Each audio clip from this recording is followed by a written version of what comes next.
listening to PetLifeRadio.com. Animal Party is brought to you by Petco.com. Petco is a leading specialty retailer of premium pet food supplies and services, offering more than 10,000 high-quality pet-related products. Enter the code PARTY10, P-A-R-T-Y, the number 10, and get 10% off any order. No minimum at Petco.com.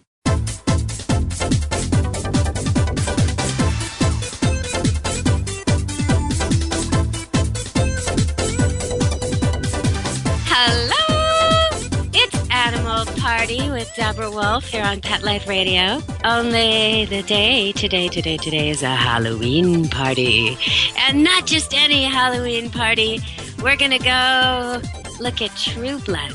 We're going to have a True Blood Halloween party. We're going to talk about this incredible new show on HBO that some of you may have seen, some of you maybe not. But if you like animals, listen to this show and maybe you'll think about catching it, because we're going to talk about it from the perspective of two people who love animals and have found the show and watched the show and can't get over how fascinating it is for animal lovers to watch this show. So we're going to talk about that. We're going to talk about the real wolves used on the set.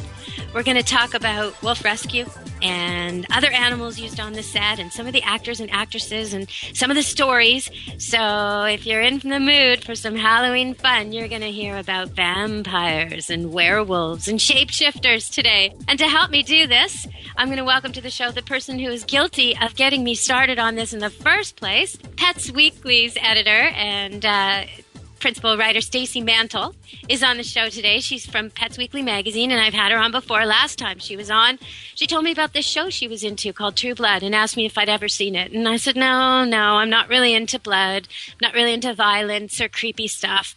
And she said, well, there's a lot of animals in it. Why don't you check it out? And I said, you know what? If it's that cool, if you think it's that good, I'll watch a couple and we'll do a show on it in the fall, maybe around Halloween. And she said, okay. And I went away thinking, okay, I'll rent one, which I did.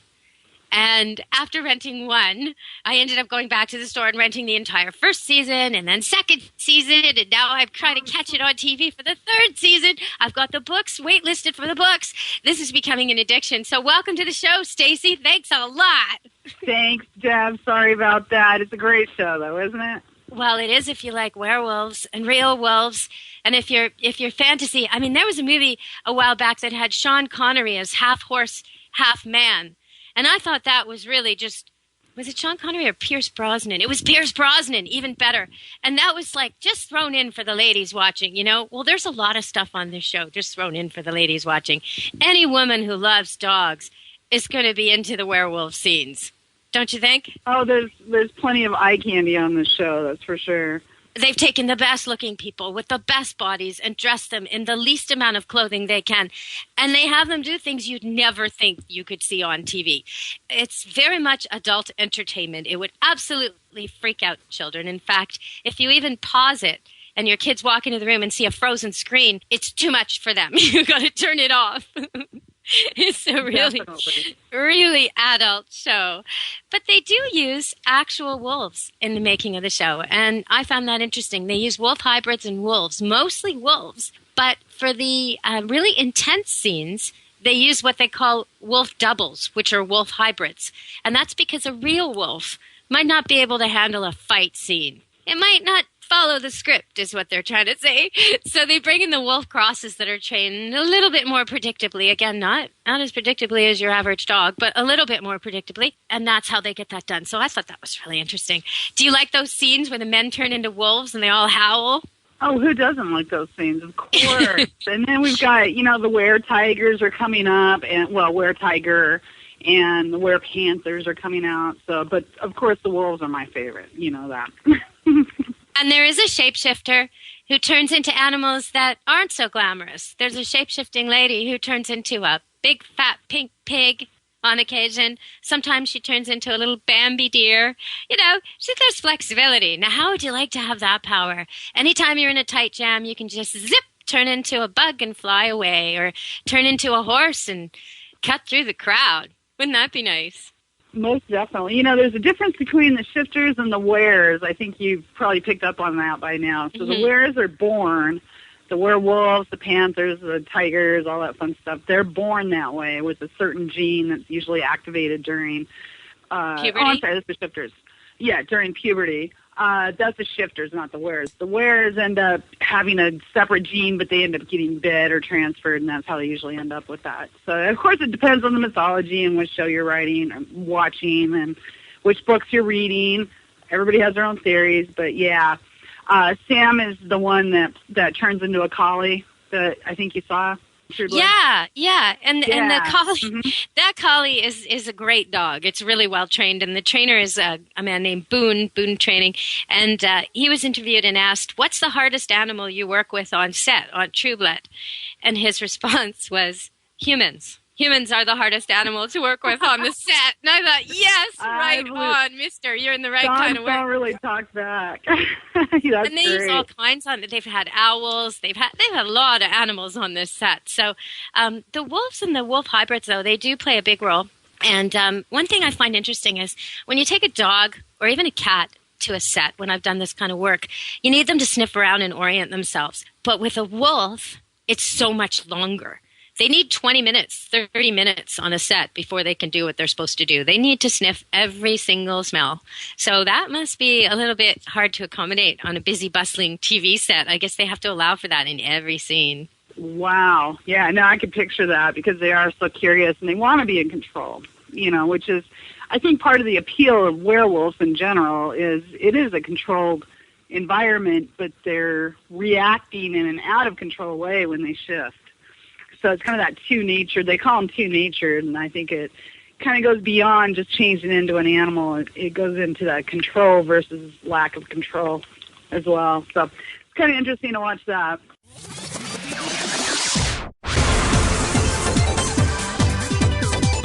Don't go anywhere, because the best is yet to come. Stick around. Animal Party is brought to you by 1-800-PET-MEDS, America's largest pet pharmacy. 1-800-PET-MEDS is your best source for pet medications, vitamins, supplements, and pet supplies. Get great savings, fast service, and free shipping. Go to petmeds.com/party, PARTY, to get 10% off any order and free shipping on orders of $39 or more.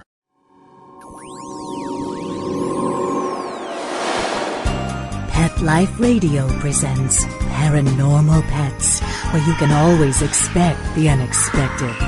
Each week we'll discuss all aspects of weird or spiritual animal encounters, ghosts, totems, psychic animals, animal souls, animal angels, and animals in religion, with a little cryptozoology thrown in. Step into the supernatural world of pets with your Paranormal Pets ghostly host, Dusty Rainbolt, every week on demand, only on PetLifeRadio.com.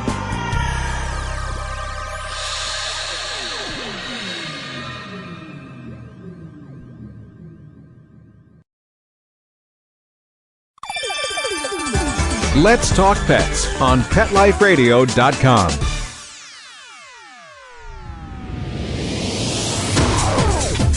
You're inside the VIP room. With the hottest party in town. Back to the party. Let's go! Well, some of the ancient myths are less like what we see now. Man totally transforms and becomes completely a wolf for a night or a full moon or, like our modern myths. But in the olden days, we had some myths that were more like if you ate raw meat and certain people who were accused of horrible crimes were considered to be werewolves. And there was a time in history when there were actual wolves preying on people, but people believed it was a werewolf. So some of that, sometimes a werewolf is blamed for a wolf, and sometimes a werewolf is blamed for a crazy person who's very, very violent. So it's interesting how history has contributed to this. But it's been around so long, and in almost every country, the werewolf myth or story. And I find that really interesting that it's everywhere, all over the place, Europe, and they have all different names for it, and it's all the different, it's not just the Greek mythology, it's other mythologies too. It's really, really well represented. It almost makes you wonder if perhaps there's something to it. Sure, absolutely. And there is a very long history on it. I mean, you've got it back to Norse mythology. You've got it, with Odin and Loki, they were two wolves of course. Greek mythology, you got Tiresias. I mean, there's tons, and Zeus changed into a swan and a dozen other animals so he could, somehow tempt all these women that he was impregnating and end up with all these demigods. So that's been around for years. Centuries. Well, and the native myths, at least in Canada, the First Nations people myths often have changes, like the creation myths. How did we get animals on the earth? Well, they don't have Adam and Eve in the garden and all that and, creating days of creation or anything like that. What they have is a creature that is wolf. It becomes one of the other, it transforms one into the other and then back again. And so they have a lot of these kind of shape-shifting transformation type ideas. So and we have a ton down here as well with the Apaches. In fact, I had a good friend of mine who came over to stay for a couple of days, and he realized that I had a coyote wolf hybrid and refused to come into the house. He was absolutely convinced this dog was going to turn into some man and destroy him. When he, the coyote! The coyote's the trickster. So it's like the most powerful. Yeah, absolutely. And the coyote is like a menacing, manipulative, playful prankster. But his pranks aren't good. Yeah, you don't want to meet him. No, so he was terrified and wouldn't stay here because of that. It was so funny. But yeah, he just wouldn't be in the room with them. And then you got the doppelgangers from history. You've got, there's different ways of talking about that. There's just so many animals out there, and you do wonder if there's something a little more to it. Yeah, and when you're out in the wild, a lot of people may not have ever heard this. I have heard it. I've heard coyotes talking to each other. It's like a yip yip yip kind of a sing song, higher pitch than you think anything natural could make, sort of like a siren almost. And you hear them running along the rivers, because the rivers here are almost like a highway through nature. These huge, dense forests, and the rivers run through them, and they run through the river or along the river banks. So you hear them running along the paths of the rivers, yip, yip, yipping all the way along. And as they go, the neighborhood dogs, the farm dogs, bark at them in groups. So you hear the answering, the defense of the territory. Well, with the wolves, you don't usually hear that at all. What you hear is one. And then oftentimes you'll hear another from a completely different direction. And one thing I thought was interesting here is that with True Blood, when they have to get the wolves to howl, which they do, you can see it, they can't do it on command. Now, they got these 200-pound wolves. They're timber wolves, gray wolves. They're trained impeccably, and they can get them to even stand on ladders for the transformation scene. So they got them really, really well trained. But it's like against their nature to do that kind of a group howl like that in an artificial setting. They don't do it. So the only way they can get them to do it is they take a really important pack member, probably a sheep, and they take her away, and the group starts to try and find her. If they take the alpha female or the alpha male away, everybody starts to howl to call her back. And that's how they get that "ooh" that I love so much, that sends all the hair up on your arms and makes you realize, okay, your life is in danger. Yeah, absolutely. No, it's a beautiful sound. There's a greyhound roo when you take the whistle that the track greyhounds have been used to being trained with. When you take that whistle and you play it, it's kind of a weird noise. They all light up and they all howl. They roo. They all woo right together. And so when they have greyhound rescue meets, I've done dog shows there and, been there training greyhounds and done some charity work with them. And they do this at the end of the day. They play this thing and every greyhound in the room stands with their head pointing at the ceiling, howling away. Wow. And that's something I think people forget. Sometimes people think wolf hybrids are more dangerous than other dogs. And in fact, they are. They are. But they're about, when you compare the statistics of how many there are versus how many attacks over a 15-year period between 79 and 1994 in America, the number one dog you're most likely to get attacked by was a pit bull at 0.43%, just the way they did these numbers. And the wolf dog was way, way down from there. Way down, 0.00025%. So far less than the pit bull. But wolf crosses, wolves, they're not like other dogs. And I think one thing that surprises people is when you own one, it changes. You can have a perfectly trained, happy, easygoing dog that you seem to be able to deal with until it's 2 or 3. But once it hits maturity, which for wolves is late, it is going to change at about 4 years old. And then at about 7, it's going to change again. So a lot of these animals get given up. People buy them. People breed them. There's a huge amount. Some say 300,000 in the United States. Some people say 2.5 million wolf crosses and wolf hybrids and wolves, but many, many of them get given up and there's no place for them. So you got to neuter or spay yours if you've got it. And don't buy one. Go rescue one because there's tons of them available. And they sit in the foster homes and the foster rescue places and they get really well trained to the point where they're actually able to go out again. So you're better off getting one that's been rehomed and retrained by the experts than trying your hand at it yourself with a wolf cub. It's not a puppy. Absolutely. No, we've talked about this before too. I mean, I've had hybrids my whole life, and they are very, very difficult to work with. I mean, they're not watchdogs. They're the first ones to run at any confrontation.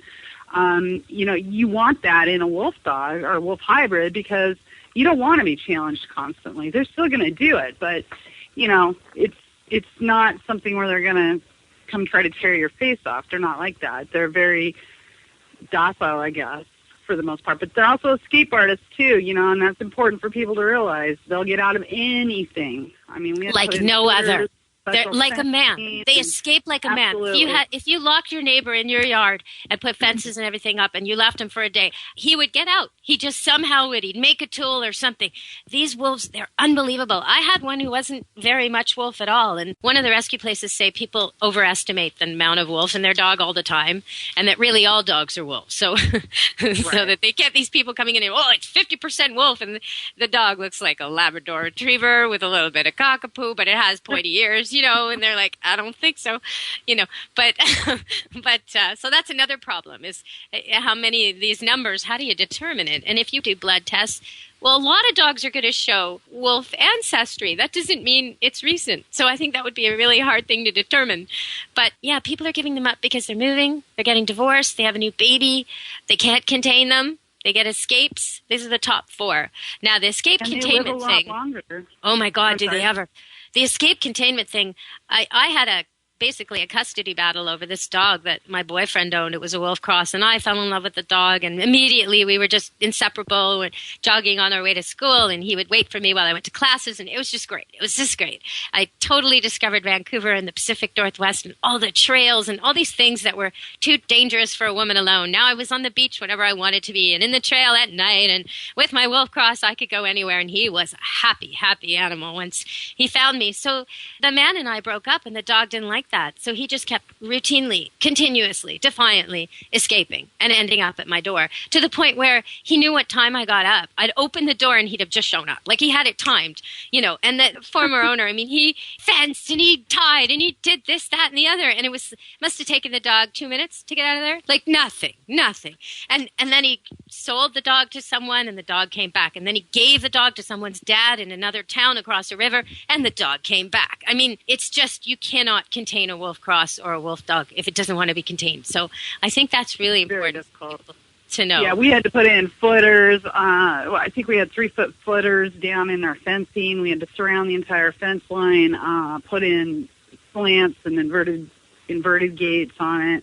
I mean, and that's just typical for a hybrid of any kind. They think things through before they act, and that's the thing that I think is really surprising to a lot of people. They're used to the golden retriever. I don't mean to knock down race or breeds, but that goes. Dog behaving and listening, and there's a certain personality. Well, what's the wolf or the coyote? The golden, if you had a golden in a fenced area and he had no balls and there were balls on the other side of the fence, he would probably figure out a way to somehow create an opening to get the ball through, somehow. But Absolutely. that would have to be the scenario, and that would be the goal. Whereas the wolf, that's completely different. It's completely different motivation. To be on the other side of the fence, yeah. No, that's just it, And the skill set, even the almost thumb-like digit. I mean, their paw just works differently. Their jaw is so much stronger. They can open anything. Like it's just They can literally shove aside wood with their nose. I mean, they're not the same. Oh, they'll climb things. I mean, and the thing with training them is you can teach them one way to not do something. Like if they go and walk into a bedroom they're not allowed to be in, and they walk in a certain direction, you can tell them they're not allowed to be in that bedroom, and they'll leave. They won't come back in that room that way, but they will find another way in, whether it's through a window, the window, through, over top of something. I mean, you have to tell them every single way that it's wrong for them to do it to let them get a hold of that. I mean, one time this dog Mike had escaped, and I got the usual note from the postal delivery, we're not going to deliver your mail until you contain your dog, blah, blah, blah. So I thought, okay, I come home, there he is in the backyard, looking like he'd never escaped. So I brought him out to the front, and I said, how did you do it? How did you get out? And so he went and showed me, like completely, proudly. He's like, this is how I did it, Oh, and yeah, he didn't bother mail people. It was just they didn't like the look of him. He would sit there wagging his tail, hoping they might have a treat, but they weren't going to chance it. And that's something when you said about the way they jump. I once got a new vehicle when I had this Wolf Cross Mike, and he was already old, maybe 9, like not young at all. So I didn't think of him as an athlete, really. And he was at the back of the truck, and I opened it up, and it was, I forget if it was a minivan or an Explorer, something like that, some kind of SUV. And I opened it up the way he was supposed to, and I said, get in the car, Mike. And he'd never seen the car before. And he looked at it, and he really wanted to go. And he literally sprung up like a deer and landed on the roof. Because he wanted to go, but he couldn't quite figure out where he was supposed to go. Yeah. One of my first hybrids I named Tequila. Oh my God, you could jump. It's just amazing. Yeah. So every time he stayed in the yard, it was by choice. Like, clearly, no matter what I thought. But let's get back to this show, because there is some protest from PETA about them using wolves in the show. But on the other hand, there's several organizations that rescue wolves, that deal with wolves, that are saying it's great for wolves. It's great to have them working. They're only using rescue wolves, and they're only using retrained rescue in the show. So it's great to give these wolves, a chance to do something and to afford their keep. They're paid $600 a day, the wolves who are in the show. And you can't have cell phones around them because they're kind of ADHD. They really get distracted easily, and then they'll keep trying to find the cell phone. So it's a cell phone-less set, which I think is interesting. But yeah, so PETA's against it, but lots of the wolf rescue people are for it. They're using wolf rescue, and they're presenting an image which is, I kind of think we're a little stuck on the idea that your wolf is your best friend or he's your enemy. He's going to rip out Little Red Riding Hood and her grandmother too, And isn't there something in between? And I'm hoping the show is going to get at that, at the pack politics, at the personalities, at the real life of the wolf. What do you think? And I'm not sure True Blood will be the one to do that, but the show to do that. But I do think it's great that they're using real wolves and rescue wolves. I think that they're showing they're not pets. I mean, and I think that's the important thing to get across to people. I mean, I know that I talk about mine a lot. I love them, but I only work with rescue. I would never buy from a breeder or anybody else. It's strictly rescue, and it's usually dogs that have escaped or been a problem or whatever that I'm able to work with. I think it's important to show them as wild animals, and really that's where they belong. I mean, let's keep them in the wild. I mean, that's the best place for them. But the ones that are here, we need to take care of, and we, what better way to do it? When you talk about the real wolves, I think of Farley Mowatt, an author from, Canadian literature. We all had to read him in school, Never Cry Wolf. And he's just now this year, right now, like in the next couple of weeks, going to be for the first time ever on the Canadian Walk of Fame. That where they put the thing in the floor, on the ground, those stones outside. They had a Canadian Walk of Fame. We've got one in Toronto. Anyway, so he's finally so he's getting inaugurated, and he'll have his little, stone with his name, and I think that's great because it's going to show more attention. He was the first guy. I was back in grade school when I read his book, and he was the first guy to go out there and act like a wolf and live like a wolf and pee on the perimeter and do what they did and hunt like they hunted and really, really check it out. And so we owe him a big debt to our understanding of dogs today, and wolves as well, and I think ourselves and the human bond with dogs and how it arrived to the state it did, and how for so long mankind and wolves or puppies, dogs, have been domesticated by us to work together. So I really think we owe him something big, and I hope he likes True Blood.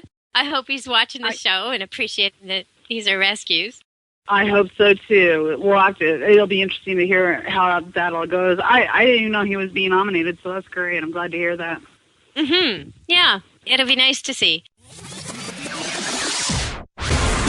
Don't leave this party before it's over, because the best is yet to come. Only losers leave the party early anyway.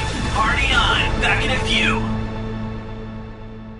Animal Party is brought to you by Pet Care RX, America's most affordable pet pharmacy. Pet Care RX offers the same meds as top vets, but with a savings up to 50%. And if you find a lower price on a certified EPA and FDA approved medication, Pet Care RX will match that price. So go to petcarerx.com. Use promo code ANIMAL10, ANIMAL, the number 10, and receive $10 off orders of $50 or more. Coast to coast and around the world, it's Oh Behave with Arden Moore. Find out why cats and dogs do the things they do and get the latest buzz from wagging tongues and tails in Rin Tin Tinseltown. From famous pet experts and best-selling authors to television and movie stars, you'll get great tail-wagging pet tips and have a fur-flying fun time. All Behave with America's pet edutainer, Arden Moore. Every week on demand. This is the place for a special paparazzi treat. Only on PetLifeRadio.com. Let's talk pets Let's talk pets on Pet Life Radio. Pet Life Radio. PetLifeRadio.com. You're inside the VIP room. with the hottest party in town. Back to the party. Let's go! So you tell me there's a panther coming, huh? I guess, is that a shapeshifter? Yeah, but yes. Well, and actually, it's a werepanther. It's a very complex world that she's created, but yeah, okay. So it's a werepanther. It's not a shapeshifter. And there's a whole group of them. It's a huge spoiler alert, but there's a whole group of them living in Hotshot. So anyway, this whole group of panthers or pride are all living up there, and that's what they do. They're very rare. They're very hard to find, and I think a lot of Charlene Harris's influences come from the South. And, of course, in Florida, the panther's endangered. So it's kind of a good thing that she's doing. She's really bringing some awareness to some of these animals that, in a non-invasive, non-preachy way, which I think is important. There's also a were-tiger coming that I'm assuming he'll be showing up on HBO. Oh, nice. And, yeah, great guy. And he's the only one. He's the only were-tiger. So, again, we're going back to that endangered look at animals from a, this weird point of view as urban fantasy. So, but it seemed to me the hotshot people were trying to make this young girl breed or inbreed with her relatives so as to keep the line going. So they're not like the werewolf where you have a sort of predisposition for it, but then you must get bitten. They're more like the shapeshifter that's born, right? Yeah, I guess that would be the case. She treats werewolves and werepanthers or tigers or any of the other animals very differently. And it's hard to keep up with what the rules are for everything. And of course, I mean, it's fiction, so you can kind of do what you want. But I don't know exactly how that works with that. I mean, I've read all the books and I'm a huge fan, but I'm not sure exactly how it works in Hotshot other than the inbreeding is very preferred, so keep the line pure. At one point in the show, it was a pretty funny line. Two of I have to think of their name. The policeman, the heavyset policeman who's always drinking. I can't think of his name. Andy? Yeah. Andy Belfler is in the car with the guy, Jason, the Sookie's brother, right? And they're having a little joke and they're talking and they're talking about the shapeshifter and he says, well, when he changes into a dog, if he has sex with another dog, can he? And do they have puppies? And is that, like, he starts to ask all these questions, like, is that bestiality or is that okay? And are they both dogs? And the other guy just says, shut up, he doesn't want to think about any of this. But it is odd, how do these beings reproduce? And in that moment, is he truly a dog? It's nice to be able to go back and say, yeah, it's fiction, because... Yeah, I know, but it's interesting to follow it. Yeah, no, it is funny. It is interesting, and I have no idea what the answer to that question is, and she never addresses it in any of her books or any of the movies. Yeah, I don't know. I mean, I'm guessing if they're dog, right? For me, it's delightful to watch a show for a bunch of different reasons. One of them is just that when something like this happens, all of a sudden this bartender squats down and becomes a canine and runs off with another dog, and they go running and playing. That's just my fantasy. My fantasy is to be able to say to my dogs, okay, you want to go for a walk? And they all go, yup. And I say, okay, brick. And now I'm a border collie, and off we go. Wouldn't that be fantastic. I mean, really, if I could have done that with my blue healer, we could have gone with the goats and brought them in and brought them out. Oh, would have been terrific, you know? Or when the intruder shows up, maybe I'll be a Rottweiler. And, you know, when I'm tired at the end of the day, maybe I'll change into a little cockapoo and let someone carry me around. You know, it's just got so many advantages. I just love the shapeshifter. But then, okay, so I like that. I was thinking about that. I was watching the show thinking, oh, wow, I could be any animal at any time and really discover their environment, really see what it's like to be them. And then I thought I saw the werewolf thing. And that was just like, okay, wait a minute. Now, there doesn't seem to be she-wolves, though, in the werewolf community. They seem to mate with human kind of rock and roll chicks, sort of. Biker chicks, are they? I mean, what are these girls? That's one particular pack, and there are other packs. I see. But that particular pack is the one that eats or drinks vampire blood, so they're a little crazier than normal. I mean, the guys in that pack are also the same way. Do the other packs have she-wolves? Yeah, no, all of them would have to have she-wolves, I would think. But yeah, no, they do have. They're rarer than the male werewolves. But they do have them. I'm back in again. And that's because why I was having a hard time fantasizing being, you know, for better, I hate to use this word, but it's right. In this case, being the bitch of one of the werewolves was not my fantasy. But being a werewolf myself, now maybe I could go with that. I think I'm back on course with the werewolves again.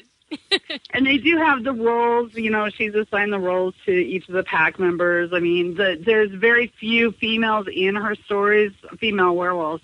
Mostly because, you know, Suki needs the majority of the attention. But, yeah, I think if she were to extend it, I think she'd be getting more into that. She does talk about the roles of the women that are involved. They are, you know, they have the caretaker, the nursemaid, the alpha, and Debbie would be one of the alphas. That's why the males are all sniffing around her and trying to get her attention. So the one that is profiled may not be the best example. She's the hard rock girl that you're talking about. And they don't seem to mate for life like real wolves. So they haven't taken all of the facts of the wolf and applied it to the werewolf. They're definitely not wolves, but they're wolfy. That's for sure. And I mean, for anyone who wants, if you used to watch Baywatch to look at the bodies, Baywatch has nothing on this show. These people are the best looking people. I mean, they're supposed to be supernatural, I guess, and that's partly why they're cast like this. But everybody's got the abs of steel definition. Everybody looks amazing. And they wear almost nothing, and they're really, really friendly with each other. There was a whole 4 or 5 episodes where they were under the influence of a Maenad who was basically an agent of the devil, trying to marry the devil, an ancient witch, and she'd sort of controlled the whole town into sex orgies and drunkenness and, definitely adult TV. But at the same time, all through that, we had this shapeshifters and the werewolves and the vampires and lots of good storyline and lots of animals for people like me to watch. So I'm loving it. And if you don't want to watch this show, you can always read the book, because the book is not racy at all. You're not going to find any huge sex scenes or anything like that going on. The books are very tame, and anybody would really enjoy those. So be sure to pick those up by Charlaine Harris. So the show is doing some good work by using rescue wolves for their scenes, but some of the actors are also doing good work. So the actors who play Sookie and Bill were marching for pets, and I talked about that on my show before. A few weeks back, they went into a fashion show, and each was given a homeless animal, and they were all gussied up, both the person and the animal, and they walked a runway, and then all the money went to charity. So that was really nice to see. And since then, I've been doing some more research on some of the actors, and so 2 of my favorite vampires, Alexander Skarsgård and Kristen Bauer. Absolutely. They are Alexander's my favorite. Well, yes. Okay. I can see why. He's like an Aryan god. I mean, the guy is just absolutely incredible. Yeah, he's got the Norse Norse mythology thing going on. Even for someone who isn't attracted to that type, these people are so archetypal in their beauty that even if you're not attracted to that type of person or even that gender, you can't help but see how beautiful these people are, especially the way they contrast them. But anyhow, he's pale for my taste, especially made up as a vampire, but he is huge. He makes everyone look petite on that set. The guy must be 6'7". He's just huge, and well muscled and all that. But he's come out in support of whales, so he's doing his part to offer up his time and be a spokesperson for saving whale habitat and protecting whales. And Kristen Bauer, who's supposedly his daughter, and when the supernatural beings reproduce, it's not really like we do it. But anyway, he made her. He's her maker. So Kristen Bauer, this beautiful blonde bombshell, she has a ton of animal rescue work on her website and lots of organizations she supports, including Monkey Rescue to save monkeys from labs and the International Fund for Animal Welfare. So I want to thank the cast for doing their good work. And if ever anyone from the show or anyone from Hollywood wants to come on and talk about the good work they're doing, I'd love to have them on the show. But let's talk a little bit more. So how does a vampire make another vampire? Well, they have to. There's several theories on this, but let's work with True Blood's theory. They would have to drain the person and then feed that person would have to feed on the vampire. So the vampire drains the person of all their blood, and then the person that was drained feeds them or her their blood, and that's how they become a vampire. So they have in this one they call them fang bangers, and these are people that are running around with vampires trying to become vampires, and they're hoping that by acting good they're going to end up in their good graces and the vampires will turn them. They also have the what is the other one called? Do you remember? The drainers. Yeah, the drainers are the drainers. Ones, right. Yeah, they're vampires. nasty. Right. So they're draining the blood to get all the. So you can technically, in this show anyway, drink the blood without becoming a vampire. You would have to be drained of all your blood and die before you could become a vampire. Now, how do they decide who they're going to turn? Like, I remember when the redhead's presented, young innocent girl is presented, and a vampire is forced as part of his punishment to make her, because he's never made anybody. But are they all allowed to make whenever they want, or not? Well, the sheriffs are. Like, Eric is a sheriff of his particular town. So the sheriffs can kind of do what they want, but anybody else would have to have the sheriff or the queen's permission in this particular world. I mean, of course, it changes from series to series. Everybody's different. But in this world, that's what happens. You have to have permission. Unless you're a sheriff or a queen or a king. They have a king as well. You haven't met yet, but he'll be showing up. There's many ways to turn somebody. Still had to turn the redhead as a punishment because he had lived for 200, 300 some odd years without turning one.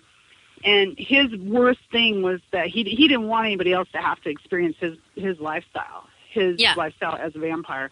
So he never wanted to turn anybody else. He just wanted to be, he just wanted to be what he was and deal with it. And he's trying to they call it mainstreaming. Mm-hmm. Live like normal. In this world, everybody knows about vampires, right? And nobody knows about werewolves. That's all secret. They haven't come out yet. That's kind of a closet thing. So the regular humans know all about vampires, but they know nothing about the shapeshifters or the werewolves or anything else. And the way they've cast it, the vampires are these ageless, sort of European traditional beauties, men and women. But the werewolves are like scruffy jocks. So right. It's very believable. Depending on the pack. Oh, okay. I guess, I haven't met them. But the vampires are all about detail in the way they live and high life and trying to make day into night, or night into day, like by decoration and decor and rituals, teas and fancy this and fancy that. And they're all into how they present themselves, the designer clothing and stuff like this. And the vampires I've seen so far are in jeans and plaid t-shirts. So it's quite a contrast right there. And I think they're supposed to hate each other. They sure act like they hate each other. Most of the packs, anyway. And that feeds into the whole history of vampire and werewolf. I mean, they've always been at odds with each other, usually because the vampire is more refined and elegant, and the werewolf, like you're saying, is more base, and they rely more on their instincts. It's more of an instinctual creature, which that's why you have this Team Edward, Team Joseph that we're talking about in Twilight, because Edward would be the more refined, Joseph is the more, Okay, I'm not willing to take on another addiction. You're not hooking me on some other show. I'm not going there. I'm with this one. Got into the True Blood. I'm waiting until the next. I know, but I'm into this. I watched the one show because you told me to, and then it never stopped. Make it so I didn't feel guilty. I was using my training machine one of those elliptical running machines.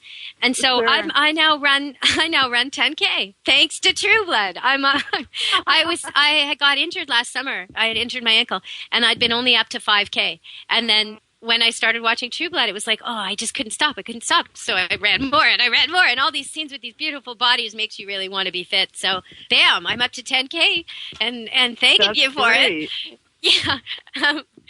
Okay, so I haven't found that motivation. you had me watch a lot of shows to prepare for this. So far, I don't see anything about bats and vampires, which kind of surprises me.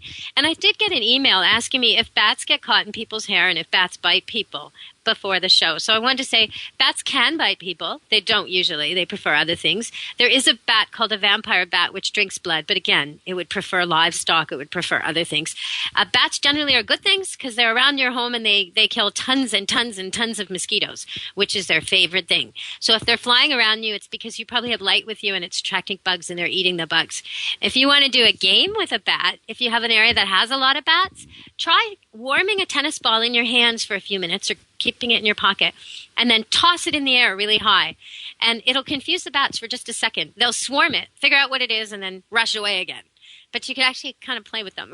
Get them to come out, go out, come out, go out. It's a good Halloween trick for our listeners And today. they work on sonar, and that's why it would be attracted to that. Now, I was camping one time. We had a whole bunch of bats that actually flew around our campsite and got lodged in one of my friend's hair.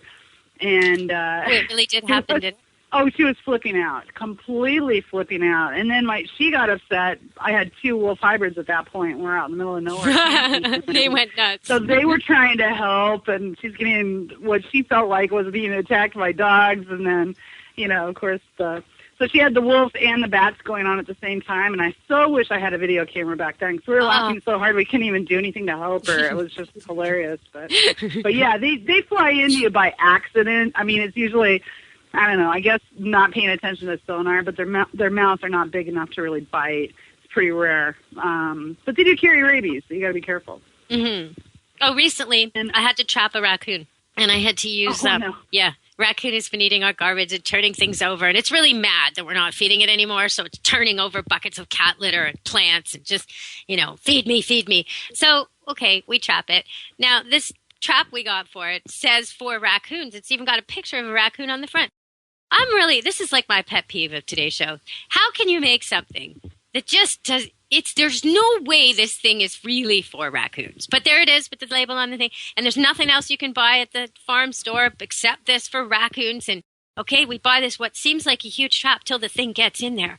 And then if the raccoon fits the trap, then it has arms a certain length, right? If the raccoon fits a trap, which it did, it got in, it got stuck, it was in there. Okay, now it's alive and well, and we have to release it somewhere. That's our situation.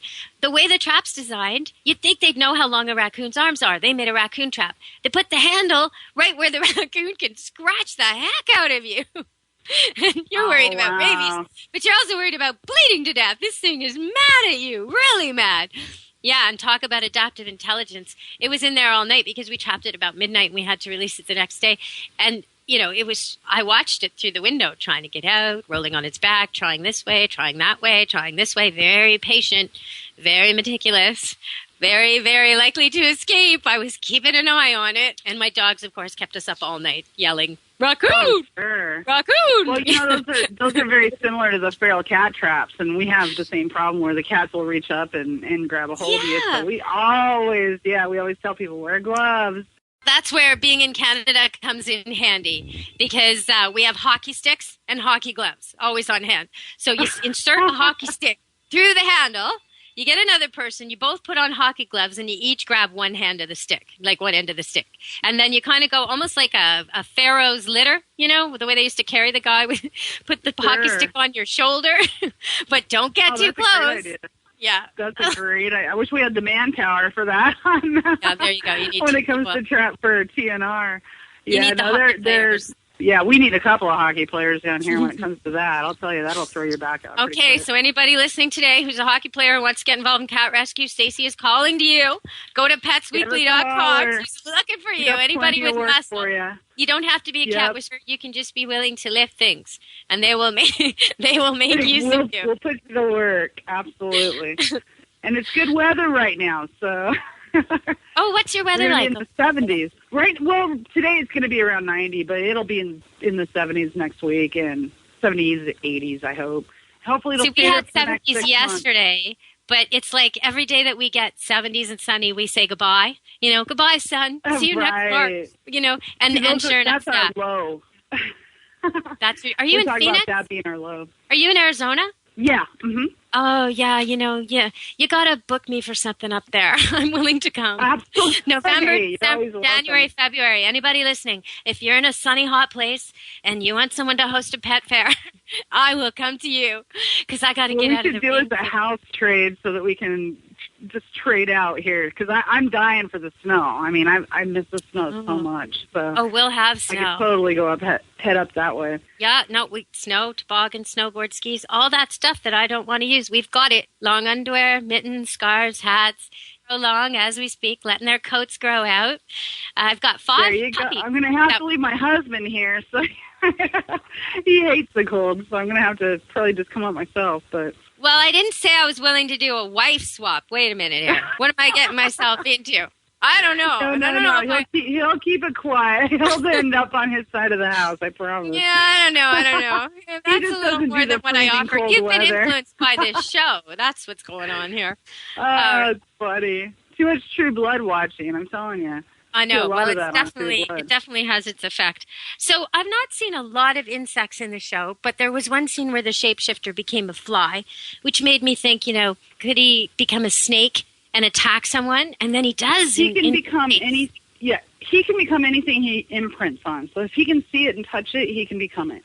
Wouldn't that be amazing? He could be a deer, or he could be a horse, or he could be a fly.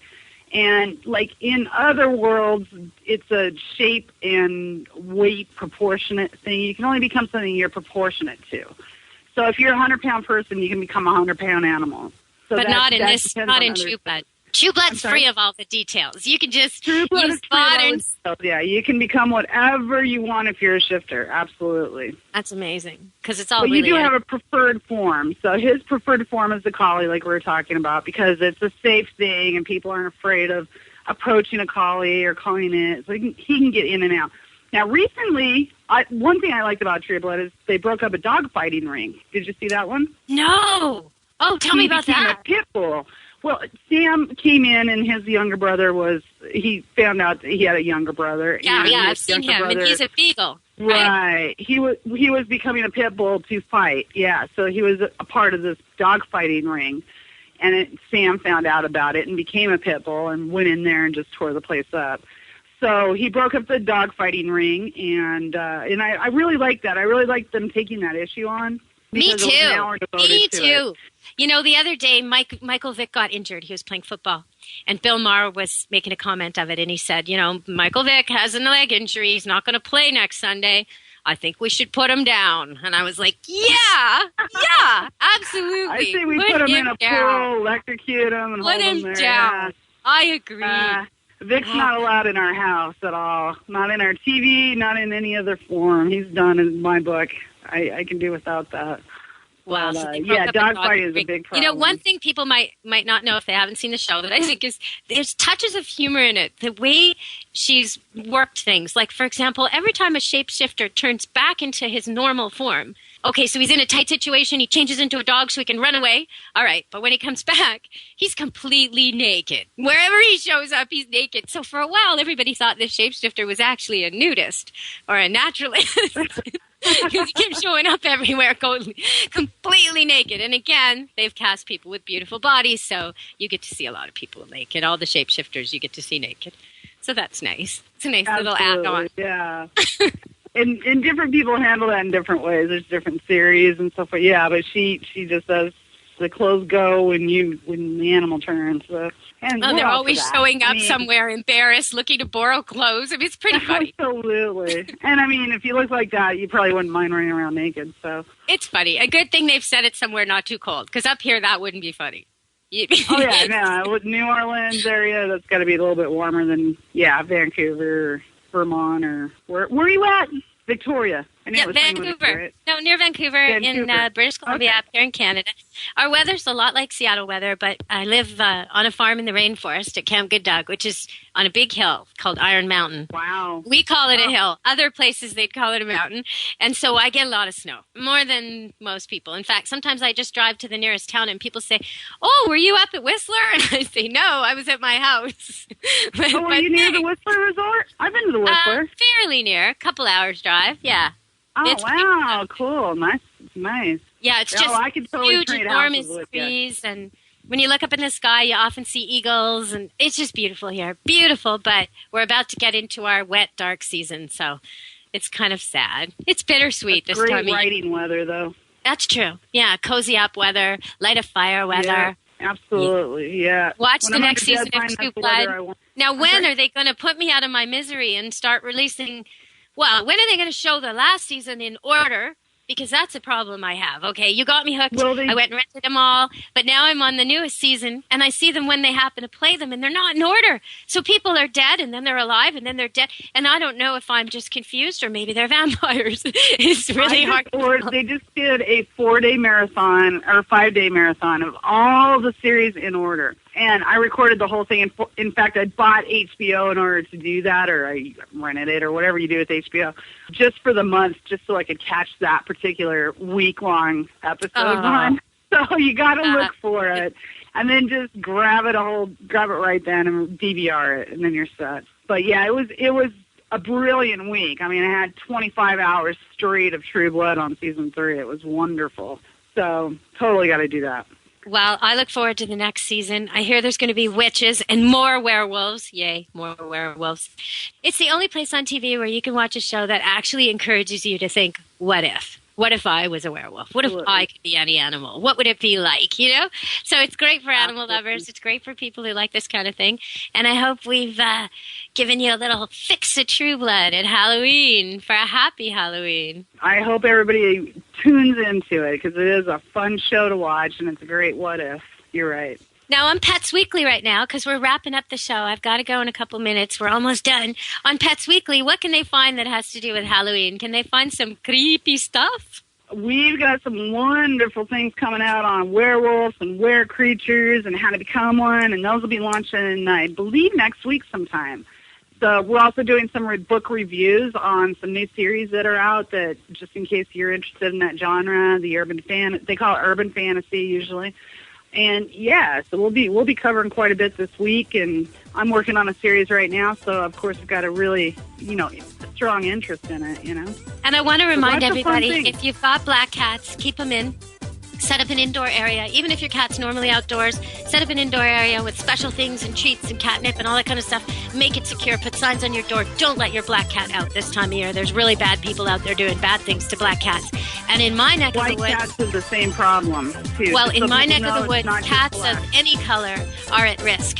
There's been one guy, and the police think they almost have him, but they're still looking for him. So if you have any leads, call the Vancouver or the Delta or the Surrey or the Okanagan police, because there is a guy, and that's 2 different cities, 4 different suburbs, really maliciously killing cats in all these areas. And he's going out around dusk, and he's just picking up cats and murdering them and leaving them for their owners to find. So keep your cats in if you can. Be really, really careful at Halloween.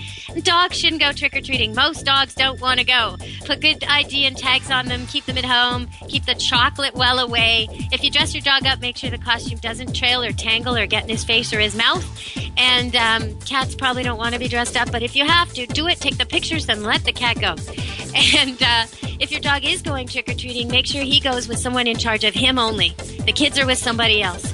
And that way, if there's fireworks, firecrackers, or people being rude and breaking bottles where he could step on broken glass, something goes wrong, you can take him home. Don't put him through it. All right, everybody, be safe at Halloween. And if you want to find out more about True Blood or other myths or other things about werewolves and shapeshifters and maybe take a look at Stacy's world, then go to petsweekly.com. Have I covered it, Stacy? I think so. Well, happy Halloween.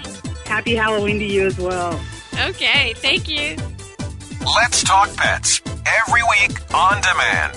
Only on PetLifeRadio.com.